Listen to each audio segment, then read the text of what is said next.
Okay, let's dive in. We hear a lot about keeping our data safe, right? Especially Yeah. health data. It's so personal. Absolutely. It's probably some of the most sensitive information about us. Exactly. So today, we're tackling this question that seems to come up more and more.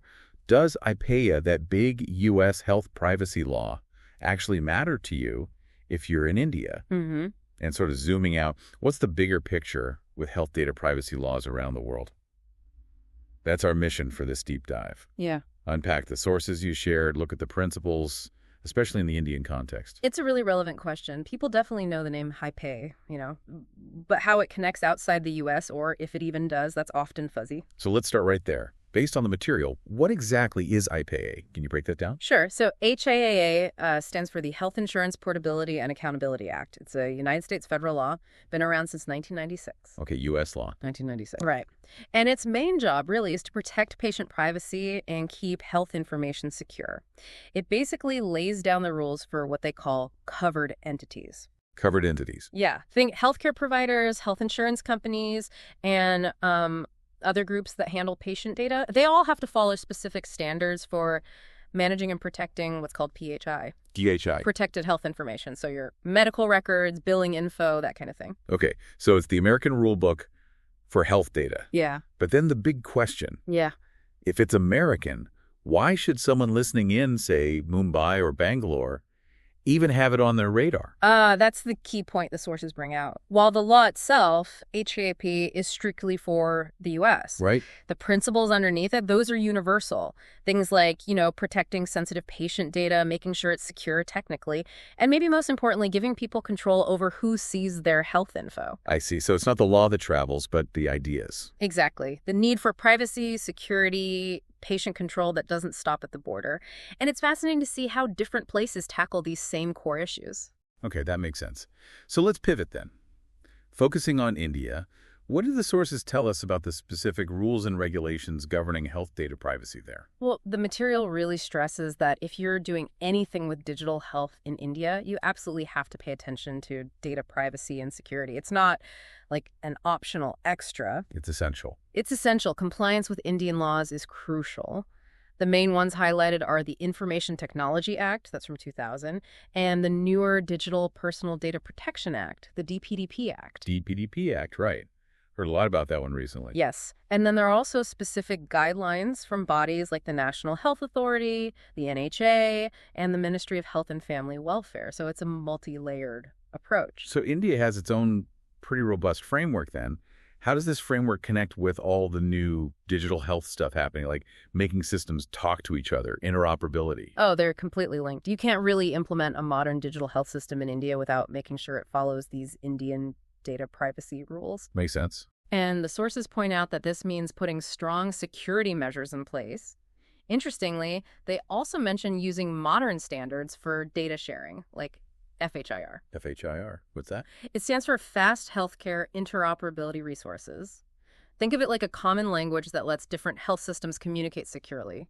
The sources suggest that adopting standards like FHIR can actually help meet those Indian privacy requirements because it provides a structured, secure way to exchange information.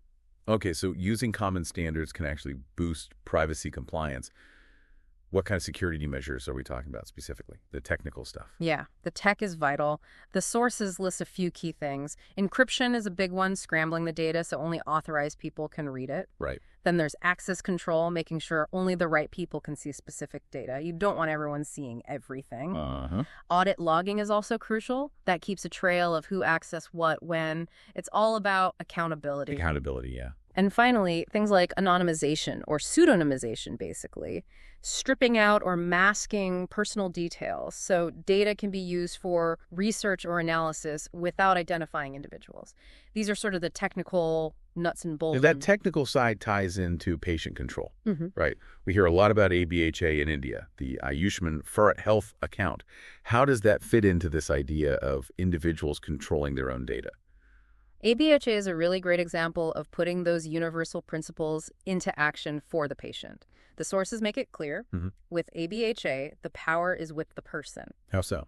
Well, only the account holder can decide to share their health records, and they have to give explicit consent every single time they share it with a doctor or hospital. Every time, not just once. Every time. And what's really interesting, according to the material, is how granular that consent can be. You don't just click Share All. You can choose to share only specific records for a specific consultation. Wow. Okay, so you could share, say, just your blood test results, but not your entire history. Exactly. That level of control really empowers the patient and builds trust, which is so important for these digital systems. Definitely builds trust. Now, what about when things go wrong? Data breaches happen. We read about them constantly. Do the Indian rules talk about what happens if health data gets compromised? Similar to how, IPO has breach notification rules in the U.S. The sources do touch on personal data breach notification laws, mainly giving examples from the U.S. and the EU. The idea behind those laws is, 1, tell people so they can protect themselves, and 2, push organizations to actually tighten their security. Right. Makes sense. While the material focuses on the US-EU specifics for the notification part, it really highlights that medical data breaches are a huge risk everywhere. Millions can be affected, and sometimes, as the sources point out, it's down to negligence. So the risk is global. The risk is definitely global, which just circles back to why all those security measures, encryption, access control, audits are so critical, no matter what the specific notification rules are in a particular country. Okay, so pulling this all together, it feels like the message is, APA itself is American law, but the problems it tackles, protecting sensitive data, ensuring security, giving patients control through consent, those are absolutely relevant everywhere, including India. Precisely. So for you listening in India, the real focus should be on understanding your specific rights and the laws already in place there, the IT Act, the DPDP Act, those NHA and ministry guidelines. That's exactly right. The name on the law might be different, IPPI here, DPPP Act there, but the core goal is the same. Keep sensitive health information safe and put the patient in the driver's seat. India is clearly building out its own comprehensive system for the digital age, using global standards like FHIR were helpful, and putting patient consent front and center with things like ABHA. So as we wrap up this deep dive, we've gone from a specific U.S. law to these universal ideas about privacy, and seen how they're taking shape with concrete regulations and tools right there in India.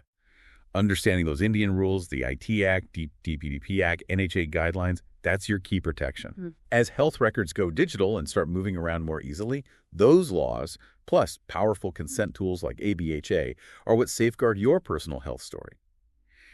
Digital health offers so much potential, but it has to be built on that solid foundation of privacy, security, and crucially, your informed control. And thinking about the bigger picture, it does leave you with a really interesting question for the future, doesn't it?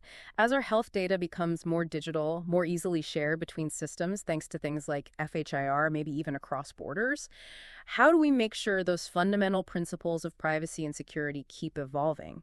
How do we shape the tech and the laws so they always truly serve the individual, keeping their most sensitive information safe and confidential, not making it a liability? That's a powerful thought to end on. How do we keep the individual central as the technology races ahead? Lots to think about there.